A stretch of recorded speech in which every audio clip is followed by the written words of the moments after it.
Bismillahirrahmanirrahim. Assalamualaikum semua. Hari ini kita nak sambung subtopik yang seterusnya iaitu nilai pH. Nilai pH adalah nilai daripada 0 sehingga 14. Kalau nilai itu kurang daripada 7 bermaksud asid. Kalau 7 neutral. Kalau lebih besar daripada 7 bermaksud alkali. Jadi, semakin kecil suatu nilai asid tu bermaksud semakin berasid sesuatu bahan. Apa yang menyebabkan sesuatu bahan itu bersifat asid? Bila ada ion hidrogen. Jadi, semakin berasid sesuatu bahan, semakin pekat ion hidrogen. Nilai pH semakin berkurang. Contoh, kita ada dua bahan. Bahan pertama nilai pH dia 1. Bahan kedua nilai pH dia 4. Apa maksud dia? Maksudnya adalah kepekatan ion hidrogen dalam bahan yang pH dia 1 lebih banyak. Lebih pekat ion hidrogen dalam bahan yang pH dia 1. Kalau alkali pula, semakin bertambah nilai alkali tu maksudnya semakin beralkali sesuatu bahan. Apa yang menyebabkan sesuatu bahan tu bersifat alkali? Bila mana ada ion hidroksida. Jadi, semakin beralkali sesuatu bahan, semakin pekat ion hidroksida. Nilai pH semakin bertambah. Jangan confuse tau. Kalau dalam alkali, dia makin bertambah nilai tu semakin beralkali. Kalau asid, semakin kurang nilai pH tu, semakin berasid. Nilai pH 7 pula neutral. Maksudnya, tak ada langsung ion hidrogen, tak ada langsung ion hidroksida. Okey, pH ni apa sebenarnya? pH ni adalah satu pengukuran logaritma ke atas kepekatan ion hidrogen yang terkandung dalam suatu larutan aqueous. Yang ni tak payah hafal pun. Okey, tengok rumus dia. Rumusnya adalah pH sama dengan negatif log asas 10 H+. That's why dalam maksud tu pH adalah suatu pengukuran logaritma. Logaritma ringkasannya adalah log. Log ni stand for logaritma. Dalam rumus ni, kita guna logaritma asas 10. Bila di asas 10, biasanya tak payah tulis pun 10 ni. This one, antum akan belajar dalam matematik tambahan. Okey, pengukuran logaritma ke atas kepekatan ion hidrogen. Nampak tak kurungan? Kurungan ni bukan sebarang kurungan tau. Sebab kurungan tu dalam bentuk segi 4. Bila dalam bentuk segi 4, dia spesifik menunjukkan kepekatan. Kepekatan apa? Kepekatan yang dalam itulah. Dalam tu apa? Ion hidrogen. Okey, kepekatan ion hidrogen yang kita gunakan dalam ini dalam unit mol per dm padu. Okey, sebab itulah dia tulis pH. H ni stand for ion hidrogen. Nanti kita akan belajar POH. OH tu stand for kepekatan ion hidroksida. Okey, kepekatan sebenarnya ada dua unit. Sama ada gram per dm padu ataupun mol per dm padu. Mol per dm padu kadang-kadang soalan tak sebut sebagai kepekatan. Dia sebut sebagai kemolaran. Tapi sama je lah. Kemolaran ke, kepekatan ke sama. Dia adalah kepekatan. Tapi bila kemolaran, unit dia adalah mol per dm padu. Okey, dapat Macam mana nak kira ni? Okey, tengok kalkulator masing-masing. Jumpa tak ni? Log. Rumusnya adalah pH sama dengan negatif log H+.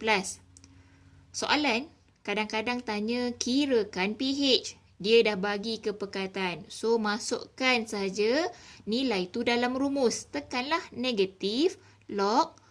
Log, bila antum tekan log kat sini, dia automatik log asas 10. Kemudian masukkan nilai kepekatan. Soalan pula, kadang-kadang dia suruh cari nilai kepekatan ion hidrogen. Dia dah bagi pH. Jadi, kita nak cari H plus ni macam mana? Mula-mula, transferkan negatif ni daripada kanan pergi belah kiri. Jadi macam ni. Tapi kita nak H plus je. Macam mana nak tukar log ni belah sana? Akan jadi macam ni.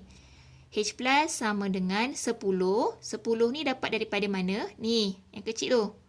10 kuasa negatif pH. This one akan jadi kuasa kepada 10. Okey, rumusnya sebenarnya satu ni je. Yang ini hasil daripada yang atas ni. Kita tukar-tukar kan? Dapatlah yang bawah. Okey, tengok soalan lah supaya lebih faham. Contoh 1. Hitungkan nilai pH bagi asid nitrik dengan kepekatan ion hidrogen 0.5 mol per dm padu. Dia suruh cari pH, dia dah bagi dah pun kepekatan ion hidrogen. Ni, cari pH, dah ada kepekatan, masukkan terus dalam rumus. pH sama dengan negatif log 0.5. Dapat nilai 0.3. Buat dalam satu titik perpuluhan. Okey, senang kan? Contoh yang kedua. Tentukan kemolaran asid hidroklorik dengan nilai pH 2.0. Okey, kemolaran ni kepekatan lah. Tapi unit dia mol per dm padu. Sama je. Asid hidroklorik. Ada ke asid hidroklorik kat sini? Tak ada pun. Ada H plus je. Okey, sebenarnya sama je. Bila asid hidroklorik mengayon, dia akan jadi H plus dan Cl minus. Kepekatan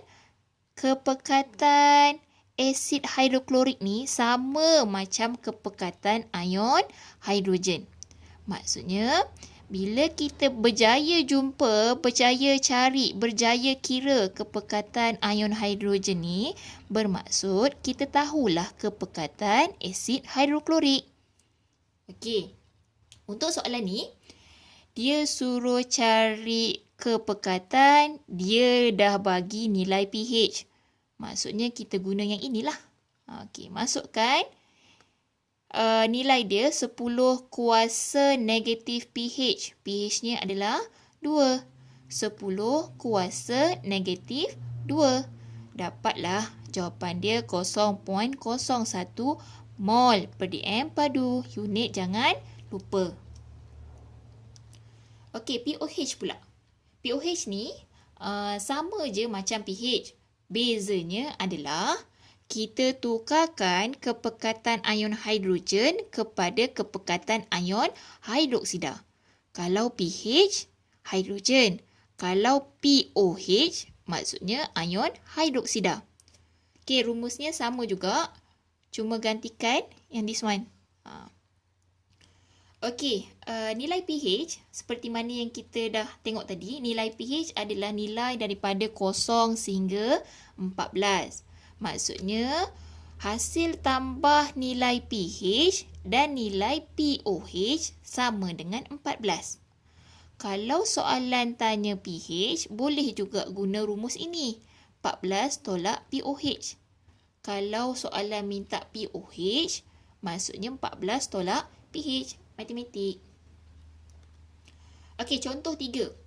Hitungkan nilai pOH bagi larutan natrium hidroksida yang mengandungi kepekatan ion hidroksida 0.1 mol per dm padu. Dia dah bagi kepekatan ion hidroksida. Dia suruh cari nilai pOH. Masukkan terus nilai dalam rumus. Soalan direct. Negatif log 0.1. Tekan kalkulator. Dapat nilai 1. Tapi buat dalam satu titik perpuluhan. 1.0. Okey, contoh 4. Hitungkan nilai pH bagi larutan kalium hidroksida yang mengandungi kepekatan ion hidroksida 0.01 mol per dm padu. Okey, soalan ni dia pusing sikit. Sebab dia bagi kepekatan ion hidroksida. Tapi dia bagi nilai dia bagi kepekatan ion hidroksida. Tapi dia suruh cari nilai pH. Okey, kita cari nilai pOH dulu. Masukkan dalam rumus. Dapat pOH dia 2. Kemudian guna formula yang kedua, iaitu pH plus pOH equal to 14. Jadi, pH adalah 14 tolak 2. Dapat 12.0. Buat dalam 1 titik perpuluhan. Okey, contoh 5. Tentukan kemolaran larutan litium hidroksida dengan nilai pH 12. Dia suruh cari kemolaran larutan litium hidroksida. Tak ada pun litium hidroksida. Okey, tengok sini. Litium hidroksida akan mengion menjadi ion hidroksida dan juga ion litium. Bermaksud, kepekatan ion hidroksida sama macam kepekatan larutan litium hidroksida. Sebab nampak tak tu? 1 mol, nisbah 1 mol, nisbah 1 mol. Dia nilai dia sama. Okey, dia bagi nilai pH 12. Jadi kita nak cari nilai pOH dia berapa? Guna rumus yang ini. pOH sama dengan 14 tolak 12. Dapat pOH dia sama dengan 2.0. Bila dapat nilai pOH, barulah kita boleh cari nilai kepekatan ion hidroksida. Yang mana nilai kepekatan ion hidroksida sama dengan kepekatan larutan litium hidroksida. Jadi guna rumus ini, kepekatan ion hidroksida sama dengan 10 kuasa negatif pOH. Jadi 10 kuasa negatif 2. Dapat nilai dia 0.01. Tapi kalau tak ada unit, tak ada markah jugalah. Jangan lupa unit. Unitnya adalah mol per dm padu. Okey, ini pula adalah aplikasi. Dalam kehidupan seharian, ada banyak bahan yang kita gunakan. Yang secara kita tak sedar pun, bahan tu sebenarnya bersifat asid. Bahan tu adalah neutral. Bahan tu adalah alkali. Okey, tengok kat sini. Contohlah, maklumat taklah go through semua. Jus gastrik. Jus gastrik ni dalam perut. Apa function jus gastrik tu untuk mencernakan makanan? Jus gastrik yang dirembeskan oleh dinding perut kita ni bersifat sangat asid. Sebab nilai dia 1. Kan tadi semakin kecil nilai pH tu, maksudnya semakin berasid. Jus gastrik. Kemudian, kalau orang tu ada gastrik pula, biasanya doktor akan bagi antacid. Antacid tu pula bersifat alkali. This one. Nilai pH dia 0. Kenapa antacid bersifat alkali? Supaya nak neutralkan balik jus gastrik yang berlebihan dalam perut tu. Supaya jadi neutral. Okey, ni tak tahulah batch mana yang buat. Maklimah suruh bawa bahan-bahan yang kat rumah diorang lah. Diorang bawa lah ubat gigi lah, sabun lah, pencuci muka lah, buah oren lah, macam-macam. So, maklimah suruh gunakan penunjuk semesta. Dia akan menghasilkan warna-warna yang berbeza. Okey, bila tengok sini balik tadi, sorry. Yang this one, nampak tak warna tu? Bila warna tu makin purple, dia makin beralkali. Bila warna tu makin merah, dia makin berasid. This one bersifat alkali lah. Kalau warna hijau, dia bersifat neutral. Okey, itu je untuk hari ni. Semoga diberi kefahaman. Assalamualaikum warahmatullahi wabarakatuh.